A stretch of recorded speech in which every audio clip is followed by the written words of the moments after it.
ఉన్నారు. ఇట్లాగా మత్తు పదార్థాలకి బానిసైన పిల్లలు మన హాస్పిటల్కి రావడం చూస్తూనే ఉన్నాము. వాళ్ళకి మానసిక వైద్యుల ద్వారా, మందుల ద్వారా కొంతవరకు మనం నయం చేయగలుగుతూ ఉన్నాము. కానీ మేము చేస్తున్న కార్యక్రమం అనేది మందులతో నయం చేయడం వరకే అవుతూ ఉంది. కానీ అట్లా కాకుండా ఈ మత్తు పదార్థాలు అనేవి అసలు దొరకకుండా ఉంటే, అందుబాటులోకి రాకుండా ఉంటే అక్కడ దాకా కూడా వెళ్లకుండా ఉంటుంది. సో మేము చేస్తుంది కొంతవరకు, వీళ్ళు రూట్ లెవెల్లో ఈ కార్యక్రమాన్ని చేస్తూ ఉన్నారు. వీళ్ళందరినీ మరొకసారి అభినందిస్తూ ఉన్నాను. అలాగే ఈ మత్తు పదార్థాలు అనేవి కొంతమందికి కొన్ని విధాలుగా అనుకుంటా ఉంటారు.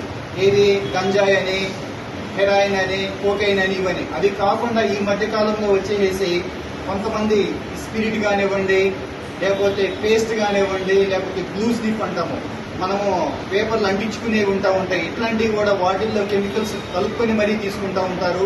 కొన్ని రకాల టాబ్లెట్స్ ఉంటుంది, కొంచెం నిద్రపోవడం కోసం అని చెప్పేసి తీసుకొని అలవాటు పడి తర్వాత అది ఇంకా వాటి ఒక బానిస అవుతూ ఉంటారు.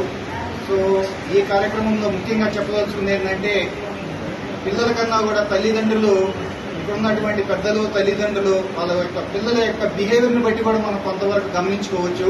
బిహేవియర్ అంటే వాళ్ళు ఇంటికి లేటుగా రావడం కానివ్వండి, ఇంటికి వచ్చిన తర్వాత ముభావంగా ఉండటము, ఇంట్లో వాళ్ళతో కలివిడిగా ఉండకపోవటము, వాళ్ళ రూముల్లో ఉండటము, బయటికి రాలేకపోవటము, రూముల్లో ఉండి బయటికి రమ్మన్నా కానీ టైంకి తినకపోవటము, నిద్ర లేకపోవటము, ఏదన్నా చిన్న విషయానికి మాట్లాడుతున్నా కానీ విసుక్కోవటము, అరవటము, కోపటము, అంటే చిన్న చిన్న విషయాలకు కూడా టెంపర్ అవుతూ ఉంటారు.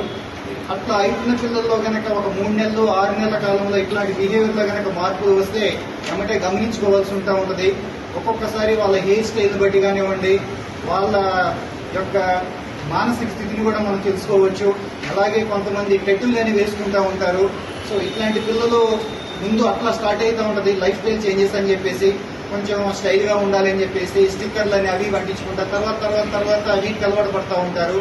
సో ఒక విధంగా తల్లిదండ్రులు కూడా ఆ పిల్లల్ని గమనించుకుంటా వారి యొక్క బంగారు భవిష్యత్తుకి బాటలు వేయాలని ఇంత మంచి కార్యక్రమాన్ని చేస్తున్న వీళ్ళందరినీ మనస్ఫూర్తిగా అభినందిస్తూ సెలవు తీసుకుంటాను. Thank you.